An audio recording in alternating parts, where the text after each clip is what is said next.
What are some middle-class luxuries that are worth it?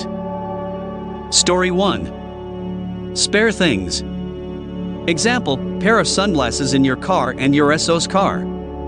Being able to afford spares is one of those ways the rich keep getting richer. Think about shoes, for example. If you only have one pair, then you're putting all the wear and tear on them. Even a pair of decent off-the-shelf shoes will wear out in a year or two, maximum. Their lifespan can be even shorter if you can only afford cheap shoes and work one or more jobs that have you constantly on your feet. Which describes many of the poorest workers in America. I realized how lucky and privileged I was when I could afford 3 pairs of decent work shoes for my sedentary office job. I rotate them almost daily, and they hold up way longer. Partially because I'm less active, but also because wear and tear gets more evenly distributed across all pairs. Story 2. Generally speaking, hiring professionals who can do jobs faster and better than you. Handyman, cleaner, removal people. In an hour they can do what would take me a day, and the result is of much better quality too. I could do those jobs, and I actually have done them for most of my life, but I'm never going back. We have a housekeeper that comes every 2 weeks. I love that woman so very much. She does an incredible job and I don't have to waste time doing big cleaning cause she does it. It gives me my time back. I know it's a privilege to be able to afford this and I'm very thankful, but even if I had to eat ramen or PB&JS every day to afford her, I still would. Story 3. A deep freezer. When we move into a house one day, I can't wait to own one. Our freezer now is tiny and I hate it so much. I mean, I'm poor and I have a deep freezer. In fact, I bought one because I had no money. It helped me save quite a bit. Well, I actually got it for some side hustling, but still a large portion of that was saving money by buying in bulk. They are 100% worth it. If you have the space, of course. Story 4. A high-quality mattress and bedding.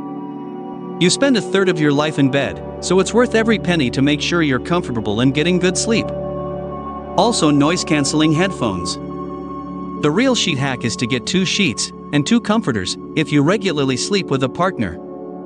It's a common thing in Sweden, but it really shocked me when I moved here from the US. Not something I had ever thought to do, but in hindsight it makes perfect sense. To be clear, you have 2 half-size flat sheets and comforters, not doubling up on full-size ones. That way, if one person is tossing and turning, they can make a goblin nest of their own bedding without affecting their partner. Story 5. Going to the supermarket and buying based on what you want and like, not prices. That is probably the very basis of what defines middle class for me. Having no real needs and being able to splurge a bit, at least on normal stuff. Not being acutely aware of the price of, say, milk or eggs is one of the ways I know I'm feeling financially secure. When I stopped paying attention to gas prices was when I knew I had arrived. Not having to budget $50 here and there, whether it's a tank of gas, or groceries, or just a night out, feels good after being broke for a long time. Story 6. I am not rich, but when I was heavily pregnant with my 3rd child, my husband started paying for 2x a month cleaning service. It is $80 and well worth it. I can forego eating out a few times a month with a family of 5 to avoid having to scrub floors and toilets. We generally give her extra money just because it makes us so insanely happy to have our tiny house clean. Story 7. Eating out without a thought. I'm not talking about an expensive restaurant. But as a kid, I remember many times when the possibility of eating out, even fast food, was shot down because it was cheaper to eat at home. Or we'd pack a cooler with sandwiches on road trips so we didn't have to buy food on the way.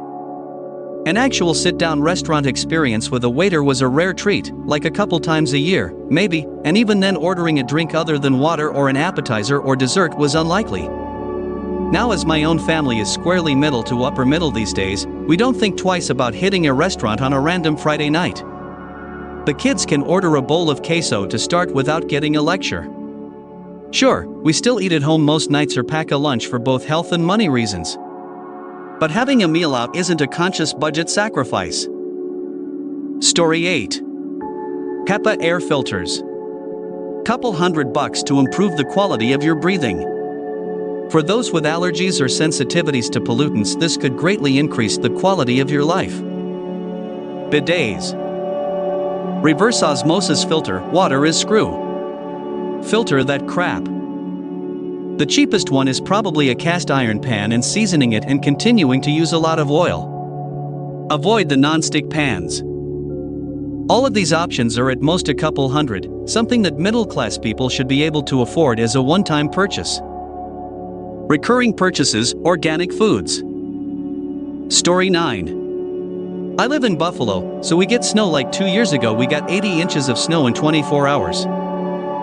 So I don't mind spending whatever to get the best cold weather gear. Like in the winter I have 4 pairs of boots. Sorrels for the heavy slush, Bugaboot for heavy snow activities like snowshoeing, sledding, snowman making, a heavily insulated waterproof boot for day-to-day, and a warm light-duty boot for non-snow days but cold. Smart wool socks are so worth the $20. I've tried merino wool, but they are the best. Now I'm collecting electric cloths. You can adjust with an app. When you get warmed up you can turn it down so you don't sweat, and then turn it back on when you're done and need the boost. Same goes for shovels and snowblower. I have at least 10 shovel tools. Scooper, pusher, icebreaker, small car shovel, etc. I just got my new Arians and couldn't be happier. Story 10. Good quality cooking pans. I use cast iron or stainless steel or luxuries. Shower head filter, skin changed after 2 showers, much softer routines, moisture my hair too. It was a great investment for less than $100. Water filtration system for your kitchen/house. This is subjective to what brand you want to go with and what you're looking for, but I have one that removes heavy metals, all that stuff, highly recommended. That's the water I'll drink and cook with. High quality mattress with heavy duvet cover, sleep like I'm in a 5-star luxury hotel. Electric toothbrush. I don't care when anybody says an electric toothbrush is far more effective at better cleaning your teeth. Story 11. Upon moving in with my GF, combining our incomes and getting a higher paying job, I can now live fully by my idea of simply buying things for life. I hate the endless cycle of buying cheap crap breaks, buy more cheap crap. Instead of spending $20 on a cheap kitchen knife, I splurged and bought a great small set of high quality knives. I sharpen them every so often just to keep them like razors, but they're maintained well and should last a very long time. I bought a nice leather sofa instead of some cheap fabric IKEA crap because I plan on keeping it for a while, and genuine leather can last a long time if taken care of. That's my type of luxury. Nice things, not necessarily flashy, but things that I get daily enjoyment out of that will last me a while. Other things include buying good coffee and a nice coffee maker. I got a smoker so I can start smoking meats, and also it helps me not eat out as much when I can make really tasty food at home. I buy high quality butter instead of the cheap ultra processed crap because not only does it taste better, but it's also not god awful for your health. Food quality has also gotten significantly better, and I rarely spend money eating out or going and getting coffee when I'm at home. Story 12. Polyester, nylon, polyamide, basically plastic-free quality clothes made from natural fabrics like linen, cashmere, cotton, merino wool, silk, etc. Easier said than done, since that 90% of women's wear has some sort of petroleum-derived fabric in it, including the likes of Chanel or LV. But it's incredibly easy with menswear. So I would actually suggest all women to go full Diane Keaton and buy menswear with some additional tailoring. The objective is to buy stuff that can last you 30 years plus. My parents have an old, and I mean old, 50-year-old Burberry thick wool coat, and it still looks brand new. Back when Burberry still made quality clothes. The only thing to note is how to take care of them.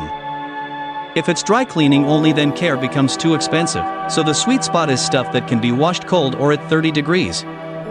Hand washing only becomes too cumbersome unless you have a cleaner. But natural fabrics are the best. A real shearling coat will keep you warm no matter what. Wool socks will wick the moisture out to keep your feet cozy.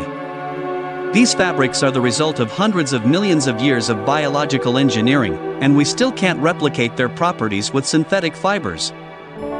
Always go for natural fabrics if you can afford it.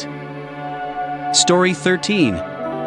Espresso/coffee machine on a Breville Barista Pro, absolutely delicious espresso.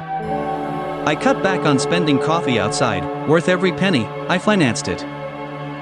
Hairdryer, just bought a Life-in hairdryer. It's small, cute, doesn't burn my hair or use a lot of heat, so more effective with better technology than old school hairdryers.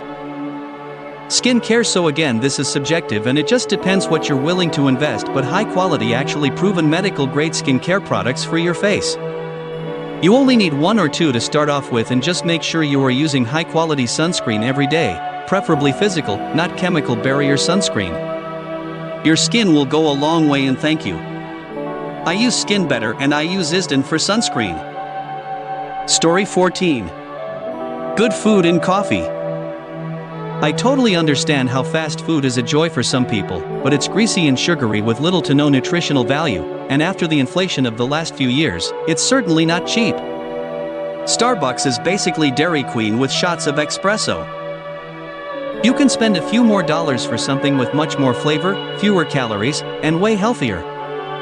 I understand some people fell into the DoorDash nonsense over the last few years, but think about it. For $35 you can have someone deliver Taco Bell to you, or you could buy a few choice cuts of steak, veggies, and a side for the meal, and cook it yourself. It'll probably be faster than delivery, way healthier, cheaper, and tastier. Plus you learn something with it. My broke friends eat crap fast food, drink crap expensive coffee, and feel crap. A tiny bit of effort into making your own French press and learning how to cook will vastly improve the quality of most people's lives. The 4 minutes I spend each week cold brewing coffee for my wife and I costs maybe $6 and covers 3 to 5 servings of quality coffee each a day for a week. It's way better than the acidic dirt water from Starbucks. Story 15. I am in top 1% income in my country, but live a middle-class life, might even be lower middle class as I'm quite frugal. I own some nice things, dishwasher, air humidifier and purifier, OLED TV, etc., but I don't think any qualifies as luxury. But there is one activity that is so worth it for my wife and I as a treat, or just when we feel tired and stressed, going to a spa-like facility. My favorite is a Korean-style sauna, but it can be a Japanese onsen, a massage place, an actual spa, or in extreme, and slightly different, cases a chiropractor. Those things are actually life-changing, even if you can only go once every 2 weeks or even once a month. The truly rich people are the ones who can afford not only the money, but more importantly the time, to go a few times a week. Story 16. Decent quality everyday items, whether paper towels, non-knockoff batteries, headphones, etc., etc. Having that little bit of extra money to pay a little more for nicer things has a compounding effect. Walking around your home knowing your stuff is generally decent and not all crap bottom of the barrel quality has a genuine positive effect on your mental health, cause money 100% buys happiness in actuality. Story 17. This is obviously location dependent, but we bought a house with a 3-car garage and I don't think I could ever go back to a 2-car. It's perfect for 2 cars plus my tools and kids' bikes and Power Wheels. I can swing my doors wide open without them hitting anything and have plenty of space to walk around the entire car. A few other things are setting the thermostat to a comfortable temperature, taking long-ass showers, and not worrying about the utility bills. And house cleaners. Ours come and clean for about 4 hours every 2 weeks and the house looks awesome afterwards. Story 18. M&S fruit. Other big supermarket fruits are often bruised, mushy, don't taste good, so I never used to eat it. We'd go to Spain every year or 2 growing up and I would gorge myself on the fruit. It was so incredible. Then, we stopped going to Spain so much, so I never really ate fruit. Led to a lot of bad habits. All of a sudden, M&S starts to go bust. Somehow they manage to pivot into a food store, which saves the entire business. Still my absolutely favorite comeback story, and the fruit is luxury but still reasonably priced for how good it is. Story 19. Grocery food budget / price indifference. I generally try to be cost efficient by shopping at Aldi, Costco, Target, but I'm not concerned about how much I spend on groceries. It is what it is. I'll grab the organic produce, brown free-range eggs, grass-fed butter, good cuts of meat, cold smoked salmon, good coffee beans, etc. Anytime I start to balk at making the healthier choice at a grocery store, I remember that I'm still saving a ton versus a mediocre experience at a restaurant. Story 20. Honestly, for me, it's nice electronics that are just insanely cheap against the value of our labor. I grew up as a computer/electronics nerd, and my parents spent $2,000 of 1996 money for a desktop PC at Best Buy. It's truly crazy what roughly $4,000 equivalent will buy you today in terms of electronics. I remember when a TV was a gigantic investment, and now I barely have $4,000 in my gigantic 85-inch TV plus AVR plus 5.1 with SBS sub totally over-the-top Boomer Vision setup.